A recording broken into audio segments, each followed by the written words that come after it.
Vocês que estão acostumados com o meu trabalho aqui no Canal 10 sabem que eu costumo dividir as coisas, dissociar opinião a respeito de resultado e de desempenho. Eu tento olhar futebol desta forma, são coisas absolutamente distintas. Tem jogo que você joga mal e ganha, e tem jogo que você joga bem e perde. Como tem jogador que às vezes vai mal numa partida e faz um gol da vitória, vira herói, né?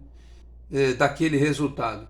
Como você também tem jogador que muda a cara da partida, joga super bem e de repente é expulso, coloca o time na roça. Como também tem jogador que tem uma linearidade, uma regularidade, tem boas atuações, tem um saldo muito mais positivo do que negativo, mas que eventualmente vai falhar. Acontece, né? O jogador falha, o jogador pode ter um momento dentro do jogo, e os dois que nunca podem falhar, via de regra, são o goleiro e o centroavante. Os outros 9 jogadores do time, eles podem errar 400 vezes e acertar duas, que eles nunca vão ser julgados como o centroavante e o goleiro são julgados. Então, este vídeo pós-jogo, analisando a derrota do Santos para o Grêmio por 1-0 lá em Caxias do Sul, vai ser muito isso, né? Analisar o desempenho do time e não o resultado. Claro, o resultado era importante, conquistar um empate pelo menos, uma vitória seria maravilhoso, sim, sem dúvida. Mas vamos falar do desempenho, porque afinal de contas, os senhores já me viram aqui no modo full pistola quando o Santos venceu jogos, né? Porque é muito fácil ir na onda e dizer assim, ganhou tá tudo bem, ou perdeu tá tudo errado. Aí não precisa de análise, né? Basta que a gente faça o óbvio e não aprofunde a discussão. Contra o Blooming, por exemplo, o Santos ganhou, mas eu estava uma pilha de nervos pelo desempenho pífio que o Santos apresentou naquela oportunidade. E tem também, claro, as hecatombes, né? Quando você joga mal e ainda perde.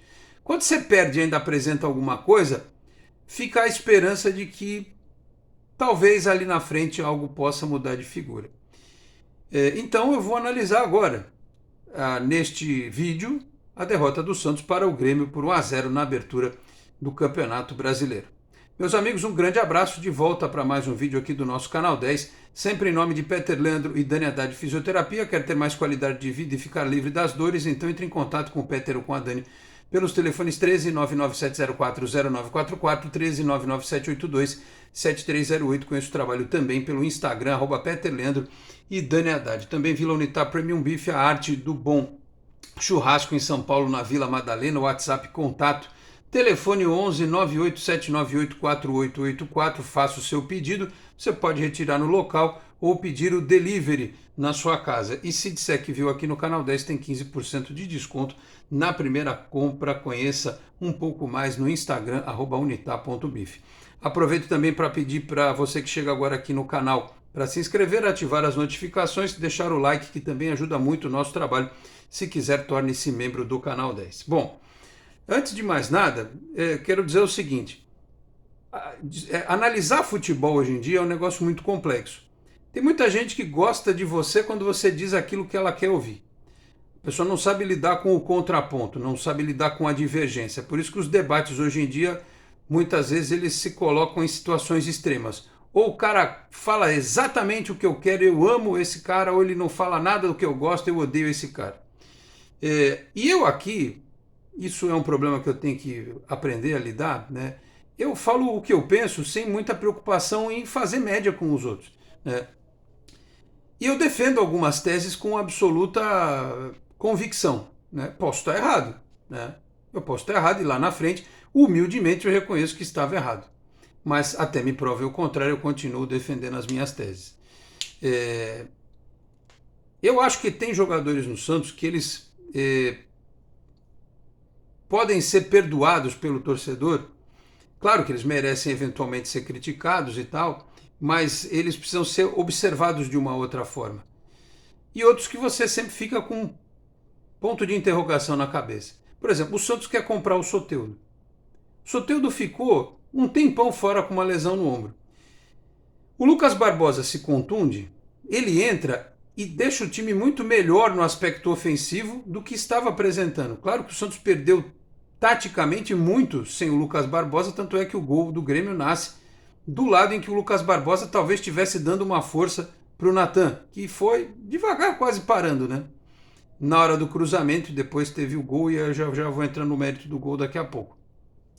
Aí o Soteldo muda a cara do time. A FIFA recomendou, e a CBF está acatando, que os árbitros sejam mais rígidos com reclamação de jogador. Um minuto antes do Soteldo ser expulso, o jogador do Grêmio, dele tomar amarelo, o jogador do Grêmio tomou amarelo. Ele foi lá reclamar com o quarto árbitro, tomou amarelo também por reclamação. Só uma pergunta, o Santos fez a tal palestra com os jogadores, com o ex-árbitro, antes do campeonato começar, para dar um toque a respeito desse tipo de coisa? Por exemplo, não pode mais ficar cercando o juiz na hora de ir pro VAR. Se isso acontecer, o cara toma cartão, né? Aí você vê, o Santos fica sem o Soteldo num tempão, ele dá um upgrade ofensivo no time contra o Grêmio, aí ele é expulso. Aí já não... Claro que quando ele foi expulso, o jogo já estava caminhando para o final, mas eu fico pensando assim, ele vai fazer falta contra o Atlético Mineiro. E se o Santos não ganhar do Atlético Mineiro, porque não teve esse upgrade ofensivo com a presença do Soteldo? Porque ofensivamente o Santos ainda está devendo muito. Isso pode significar um empate contra o Atlético ou uma derrota, um reinício de falta de confiança no trabalho que pode culminar com a queda do Odair Hellmann, que apesar da derrota apresentou o melhor desempenho do time desde que ele assumiu, contra o adversário de alto nível que era o Grêmio. Todo mundo estava apavorado que o Santos fosse tomar uma goleada do Grêmio. E não tomou. E eu acho que é quase que uma unanimidade dizer que o Santos merecia pelo menos empatar. Então a gente critica pontualmente alguns jogadores, mas o cara que mais prejudicou o Santos no jogo hoje não foi o João Paulo, não foi o Marcos Leonardo, foi o Soteldo. Porque ele matou a chance do Santos na reta final da partida buscar o empate e ainda colocou em risco, acho eu, a partida contra o Atlético Mineiro, né? Agora, claro que eu perdoo o Soteldo. Claro que eu perdoo o Soteldo, porque ele tem muito talento. Claro que eu sou a favor da compra dele. Eu acho até que, pelo que está na súmula, pelo que eu vi que foi descrito pela arbitragem, ele não vai tomar só um jogo de gancho, não. É capaz ele tomar mais um e perder os 2 jogos que o Santos vai ter na Vila no Campeonato Brasileiro em sequência. Atlético e América. Aí depois volta num jogo fora de casa contra o Cruzeiro, né? Então, às vezes a gente direciona a crítica, como a gente estava direcionando para o Odair Hellmann, e ele dizendo que, eu também critiquei o Odair Hellmann, né? Que ele precisaria dos jogadores, que ele precisaria de tempo. Aí o Santos mostra esse desempenho defensivo razoável, né? Porque tomou um gol, e o João Paulo teve que fazer algumas defesas importantes. O goleiro do Grêmio só naquela cabeçada do Bauerman, né? E uma bola que ele sai dividindo com o Marcos Leonardo, mas assim, uma defesa espetacular, foi acho que só aquela do Bauerman mesmo, não sei nem se dá para classificar como espetacular. Mas o João Paulo trabalhou muito mais, né? A partida que o Messias fez foi muito ruim, né? O Messias foi o pior em campo do Santos, né? Apesar do Soteldo ter feito o que fez. O pênalti que ele fez foi desclassificante, a sorte é que o Suárez mandou no espaço, e é um jogador que comete muitas falhas, né? O Messias, de posicionamento, a forma como ele vai dar o combate e tal. O problema é que hoje o Santos tem o Luiz Felipe, o Maicon, né? E é isso, né? É o que o Santos tem para hoje. Mas voltando, o Santos apresentou contra o Grêmio um futebol em que ele terminou o jogo com mais posse de bola, porque no segundo tempo o Santos tomou conta da partida, né? Com o Lucas Lima, com o Soteldo. Aí ele voltou já do intervalo, no intervalo com substituições, né, com o Ângelo e com o Rodrigo Fernandes, que é inexplicável porque ele não joga e o Camacho continua jogando. O Camacho criou uma boa jogada que foi um lançamento lá para o Marcos Leonardo, só isso, né? E o time evoluiu no segundo tempo principalmente, né? Tomou conta do jogo, mas aí falhou de novo em não conseguir chutar de fora, não conseguir criar para o Marcos Leonardo definir. Quando caiu no pé do Marcos Leonardo, ele também não teve uma noite feliz, e é isso que eu estava falando agora há pouco, até para justificar o começo do vídeo. Eu tive até um debate muito legal com o Felipe Cardoso lá no Esporte por Esporte, porque eu comentei o jogo lá no estúdio, né, neste domingo, e com respeito, ele defendeu o ponto de vista dele, eu defendi o meu, sem esse argumento pífio, né, de passar pano, né, que muita gente usa e que nivela por baixo toda e qualquer discussão, porque você não respeita a opinião da pessoa, está passando pano, né? Quem fala esse tipo de coisa não tem o menor respeito pelas outras pessoas. Enfim, ele defendeu o ponto de vista dele e eu tenho o meu ponto de vista. O Marcos Leonardo jogou uma grande partida? Não jogou. Mas eu continuo achando que o time cria muito pouco. O único cara que tem assim, proximidade ao gol no time do Santos é o Marcos Leonardo. Os outros atacantes do Santos, o Ângelo não chuta, o Soteldo não faz gol, né? Ele faz pouquíssimos gols. O Lucas Lima fez um, né? Não é um meia, ele nunca foi um meia goleador. Aí entrou o Mezenga no segundo tempo e, coitado, ficou lá junto com o Marcos Leonardo, difícil, a bola também não chegou nele. Então o Santos é um time que tem alguns problemas de montagem, de elenco, de característica de jogadores. Todo time precisa de ponta que faz gol. Os pontas do Santos não foi. O último ponta do Santos que fazia muito gol foi o Marinho. Todos os outros depois não tinham essa característica. O Mendonça até faz uns golzinhos e tal. Mas aí entra o problema da recomposição tática, né? Que foi um problema quando o Santos perdeu o Lucas Barbosa. Então, assim, você vê, é tanto assunto, tanta coisa, que eu até me perco um pouco no fio da meada, mas estou tentando amarrar tudo aqui. O gol que o Santos tomou, sem o Lucas Barbosa, o Natan ficou sozinho, foi mole na marcação. Tem muita gente dizendo que o João Paulo falhou. Eu revi o lance aqui. O posicionamento dele talvez não fosse o mais favorável para aquele tipo de finalização, que não foi nem um chute assim tão impressionante, né, do rapaz do Grêmio. Eu não sei se ele vai usar como justificativo o fato de que havia outros jogadores na frente dele e ele não conseguia enxergar, mas é aquilo também, né? Sempre vai ter alguém na frente do goleiro. E ele tomou aquele gol, apesar de ter feito as defesas que fez na partida, né? Mas é o que eu falo, o centroavante e o goleiro não podem falhar, né?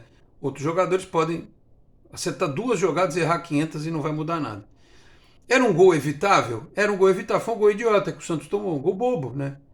Um pecado pela partida até razoável que o Santos fez defensivamente no primeiro tempo e no segundo tempo, em que o Santos tomou as ações da partida com posse de bola, com finalizações tortas, é verdade, a maioria, mas o Santos tentou. Então, assim, é um time que tem uma dificuldade técnica muito grande. Todo time hoje em dia, e isso o João Paulo a gente não pode dizer, ele não consegue construir com os pés. Os principais times do mundo hoje têm um goleiro que começa jogando com os pés. Mas você pode minimizar isso tendo zagueiros que começam as jogadas. Os do Santos não têm essa condição. Não tem. Uma coisa era Luan Pérez e Lucas Veríssimo. Nenhum zagueiro do Santos hoje tem a característica de pegar uma bola, sair driblando, dar um bom passe.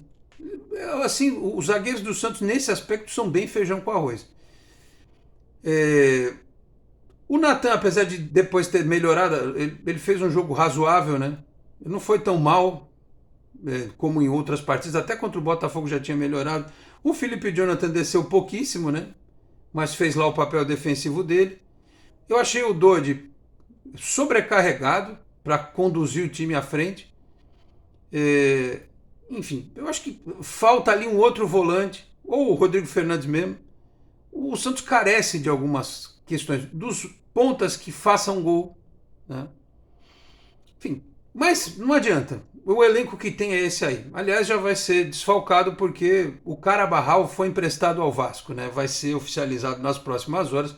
Até o Felipe Cardoso recebeu essa informação quando eu estava lá no estúdio do Esporte por Esporte. Ele saiu, ligou lá, apurou e deu até os detalhes. Eu até coloquei no Twitter aqui. Até o fim de 2023, com valor de compra fixado, 500 mil pelo empréstimo e vai pagar 100% do salário. Eu acho que provavelmente tem alguma coisa engatilhada para algum outro jogador para o Santos trazer logo na próxima janela. Mas por hora não vai ter o Carabarral. Por isso que ele não ficou nem no banco de reservas. Então, assim, foi muita coisa, muito detalhe no jogo de hoje, né? O lance do Soteldo, as finalizações do Marcos Leonardo, o lance do gol do João Paulo, né? O Messias. Aí ele tentou o Ângelo, tentou. Aí tirou o Daniel Ruiz, colocou o Ângelo, né? Pôs o Miguelito já mais perto do final, no lugar do Lucas Lima, enfiou o Mezenga lá, tirou o Dodi para tentar fazer alguma coisa, uma bola na área. Mas assim, são as discussões que a gente tem em cima de um time que, infelizmente, parece eternamente em reconstrução. Mas mesmo assim, o Santos competiu contra o Grêmio. O Santos foi muito mais. Muito mais. No campo, ele teve muito mais energia, né? Ele teve muito mais vibração do que nessas últimas partidas que ele venceu. E eu falava aqui também, ó, o nível do adversário faz o teu grau de concentração subir. Mas não vai adiantar nada ter feito um bom jogo com o Grêmio, a gente tá lamentando que podia ter empatado e tal, se não ganhar de Atlético e de América na Vila. Por isso que eu tô falando que o Soteldo vai fazer muita falta. Isso que dá raiva, porque o cara é bom, faz diferença. E aí você vai perder ele talvez por um, certamente por um, mas talvez por mais jogos, né? Então é triste dizer isso, mas o Santos ele talvez tenha um pouco mais de dificuldade na frente, porque o elenco, quando o Odair começa a ter os jogadores, vem uma lesão do Lucas Barbosa. Ah, mas ele é ruim, não sei o quê. Mas taticamente para um jogo mais pegado, ele poderia, em campo, dar a liberdade que o Soteldo precisa para jogar. Ele pode ser aquele cara que vai deixar o Lucas Lima, o Marcos Leonardo e o Soteldo mais livres. Só que, eu não sei, pelo que o Odair falou na coletiva pós-jogo, é provável que ele não jogue. Quinta-feira contra o Audax, sem chance, né, na Sul-Americana, e domingo que vem contra o Galo na Vila. Então, assim, é aquilo. É um time que tem muitos problemas, algumas soluções. Essas soluções precisam ser colocadas juntas, mas não é sempre que acontece. Então, claro que eu espero um desempenho melhor do Marcos Leonardo, né? Eu acho que ele é muito ansioso. Eu acho que o grande problema dele, a característica dele é essa, o jeito de jogar dele é esse, e o time se adapta ao jeito dele jogar. Ou então o treinador tem que encontrar uma alternativa, né? Mas eu acho que o pior do Marcos Leonardo às vezes é a ansiedade. O João Paulo pode ter falhado? Sim, pode ter falhado. Muita gente afirma que sim. Eu acho que o posicionamento dele no gol é estranho, mas ali dentro, na hora, a visão e tal, o cara tem que tomar uma decisão em milésimos de segundo, enfim. E o lance do Soteldo, que realmente foi o grande problema do jogo. Mais do que qualquer outra coisa, a expulsão do Soteldo foi o grande problema do jogo. E depois a sequência da temporada pode se transformar também num problema. Mas eu fiquei com uma sensação boa, que se o Santos jogar sempre como jogou o segundo tempo contra o Grêmio, ou seja, provou que é possível. Não é nada de outro mundo jogar sempre assim. Eu acho também que a gente, no geral, deu uma inflada no Grêmio, né? Jogou a Série B. Ah, mas tem o Luizito Soares, beleza. Mas jogou a Série B e jogou o Campeonato Gaúcho, né? E suou sangue para ganhar do Caxias na final. Mas tudo bem, é um grande time de toda forma. Não acredito que o Grêmio vai brigar contra rebaixamento esse ano, não. Não vai ser campeão, mas vai ficar numa posição ali razoável da tabela. Então, acho que a gente supervalorizou o Grêmio. Mas, sem dúvida, o Grêmio é mais time do que o Blooming. É mais time do que o Ituano.